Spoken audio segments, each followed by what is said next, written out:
What up, YouTubers? So here's my 3rd gen 4Runner with the spare tire rack on it. So this didn't actually come with this. I had to install this, but I got this out of the area, obviously. So the hardest part is getting these brackets mounted in the correct location. So like once you have the hatch, you put the hatch on, get it all self-aligned, which mine's still sunk in just a little bit more. As you can see, the gap here is kind of tighter than up here. It's a little bit tighter, but that's not too bad. It's pretty close.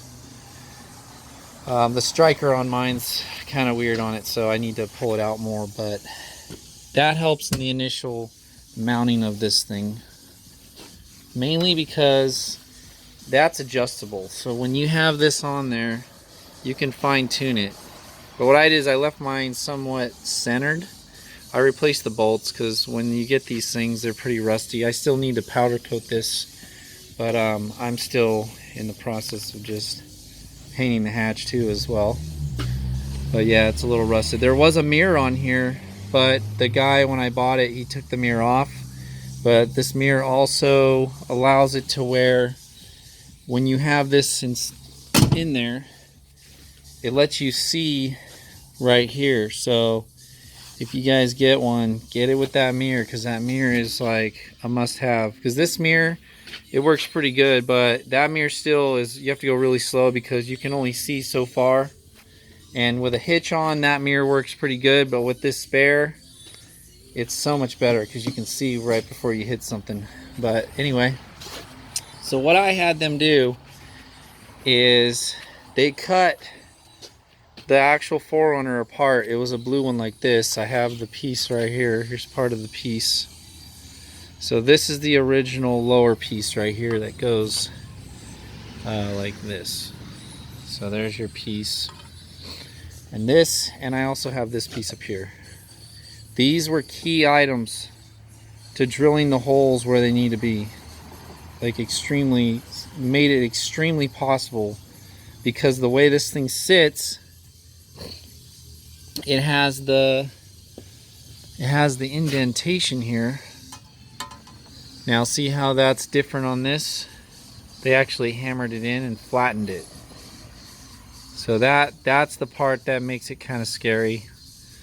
And there's a piece inside of here. It's like a nutsert, but it's an actual piece like this that is sandwiched in between this outer body and the inner frame.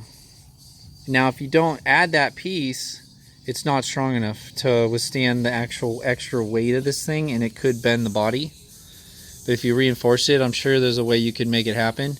It was just so much easier to have this. So what I had them do is I had them cut the 4Runner right here, cut down here, cut the whole piece out right here, this whole corner. So I got the whole corner from the surf, and then he sent me this whole bar, and I actually have this cap too, but I'm afraid of it falling off, so this one's kind of glued on.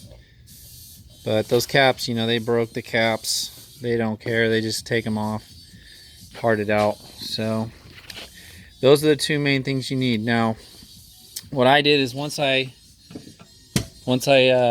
installed this thing by having drilling the holes where they need to be with these templates, once I drilled those holes, putting that plate inside, what I ended up doing is I took this whole panel out, and then there's a plate inside there that you can actually kind of spread apart. Now the tricky part is spraying it apart without damaging this body line here, because what happens is you had to swedge it in between the two, cut it down with a plasma cutter, swedge it, tap it in there, which it actually kind of tweaked the body a little bit, like right around here, it kind of dented it. So what I did is I just barely dented it, swedged it in there, lined it up with the hole, came inside from the inside and tack welded it in made sure it was exactly where I wanted it, and then I fully welded it in there. I actually even welded it underneath on the outside. I very lightly tack welded it around the holes, then ground it flush. This type top piece is the easiest one because it's actually flat. This is flat here. This just bolts onto a flat piece. Down here, you actually have to take a body hammer, and you can kind of see the indentation by the tail or the tail light there. And you actually have to hammer that thing in quite a bit. And then I use the felt. They have a stock felt piece that goes in between, has like a insulator, and I actually added that piece, another one on there to make it even more insulated so things don't get in there like mud and whatnot. But this one you have to hammer in pretty hard. And then that one, once you get that all bolted in, then you can fine tune it to the hatch. You've got these two bolts here, slides in and out, and then this is actually adjustable up here too. You can adjust your lever action slider thing. It's pretty cool. And then these four, these are the actual like the bump stop, and this thing is supposed to squish quite a bit, so I noticed you'll find the sweet spot on it once you get it all installed. But yeah, this thing's pretty awesome. It's pretty stout. I mean, I can move the 4Runner with it. I don't try to put too much strain on it. It has the pin right here. Pull the pin out. Everything's kind of rusty, you know how it goes with JDM.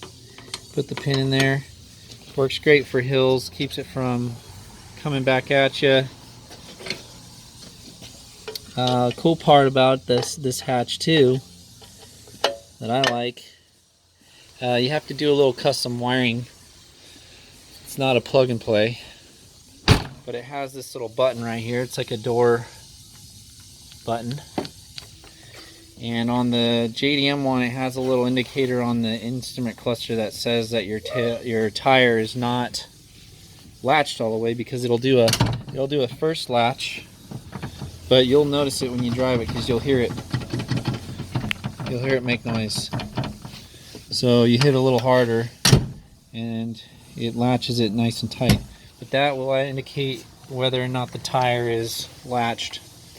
But I have it wired up to where it turns on the dome light. So like if you roll down the window from back here, you just pull this thing out, one little click, and it'll turn on the light.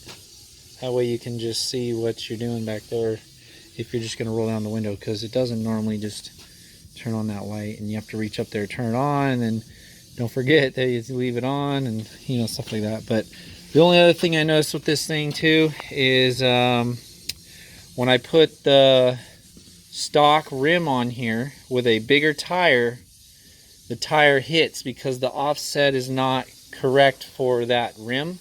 So I had a 16-inch on here, the stock 16 six-spoke, you know, little three-way six-spoke looking things.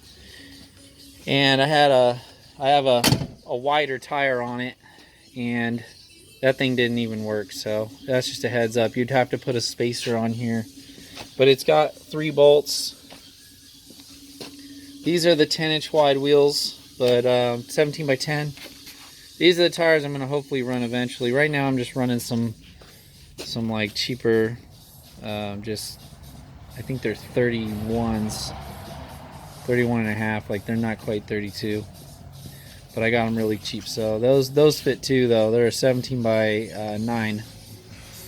So hopefully this helps you guys out a little bit.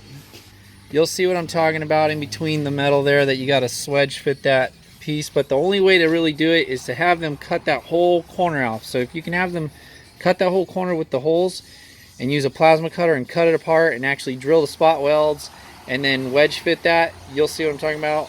That's the best way to do it, you guys. Hopefully this helps you out. Till next time, guys, take it easy. Have a good one.